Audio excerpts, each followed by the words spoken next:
Hi everybody, we're going to do a Q&A about Naoya Hida watches.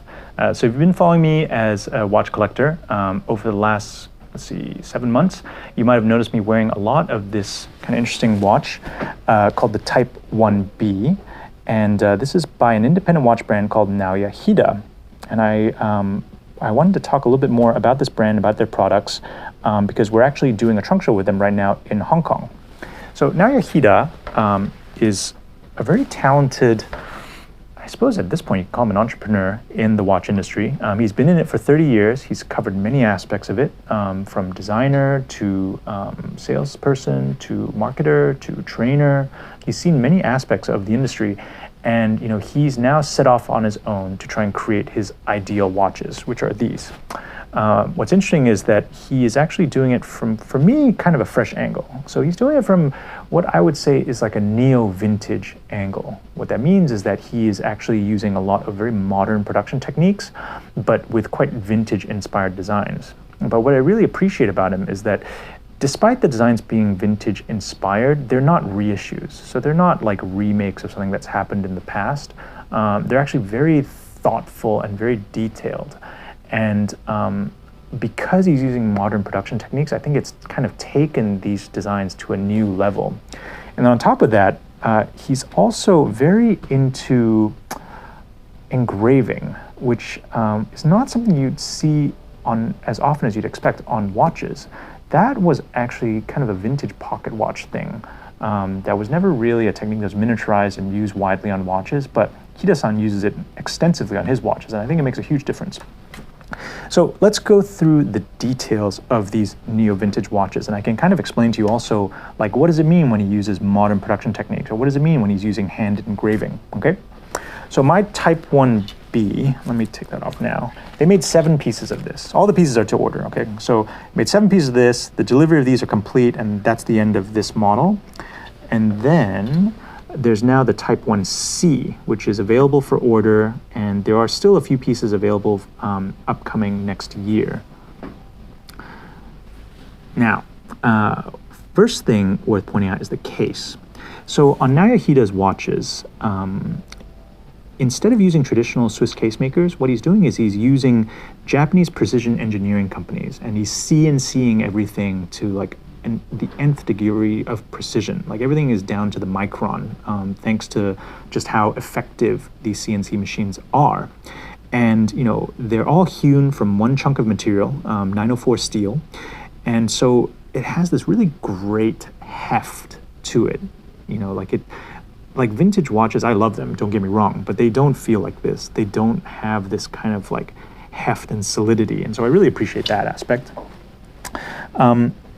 And in fact, another place you can really notice it is in the buckle, because the buckle has been machined as well. And most makers these days would stamp these buckles out of metal, whereas this is actually, it's CNC'd. It's basically carved out or hewn out.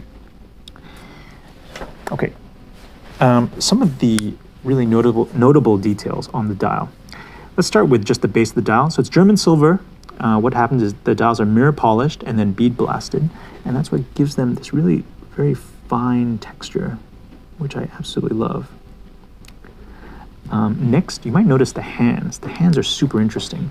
So these are also done by that same Japanese precision engineering company, and as a result, they're not flat at all. They're very bulbous. Most companies, most watches don't make hands like that. They tend to be hands that are built more for like for reasons of the movement, like they're a little bit thinner, they're a little bit lighter, but this has such a nice substantial presence to it instead. I absolutely love that. Another interesting thing, the engraved numerals. So why can he do engraved numerals? The reason is these dials are actually much thicker than normal. I mean, obviously you wouldn't know it looking at it, but typical watch brands make dials that are about 0.3 to 0.4 millimeters thick. These are 0.8 millimeters thick, almost double the thickness. And what it allows you to do is it allows you to do very deep engraving, as well as a few other things I'm going to get onto. So if you look at, for instance, the numerals, and I'm going to put a loop on this so you can see it a little bit better. See, like, look at that. You really see the depth of each one of these numbers. And the numbers have been lacquer filled, so that's what gives them that kind of rich sheen inside the number as well. The numerals are hand engraved, but actually the logo is machine engraved. And Hida-san designed a logo that was quite crisp and precise, and so it really suits machine engraving. Whereas like these numerals, they're almost like handwriting. So it's really great that he's picked something that's so organic looking. In fact, if you switch from this to my one, you'll notice that actually the numerals are also slightly different from batch to batch. Like Hida-san has one colleague who's a very, very skilled engraver, and he's the one doing all these himself. And so each dial kind of has its own character. Like for instance, I have seen some with very fine, almost dressy numerals, and then for instance, this one has a little bit more of a chunky numeral, which I think makes it more suitable in kind of a sporty context. Okay. One more thing. I love this. So the minutes track here. The minutes track is actually a separate piece. It's not part of the dial. It's been made separately and then brush finished and then inserted later on. And I think that is such a nice detail for for a wristwatch. It's really something you used to only see on pocket watches. For technical reasons, unfortunately, this video has to end within 7 minutes. So we are going to make a part 2. So please stay tuned and hope to see you again soon.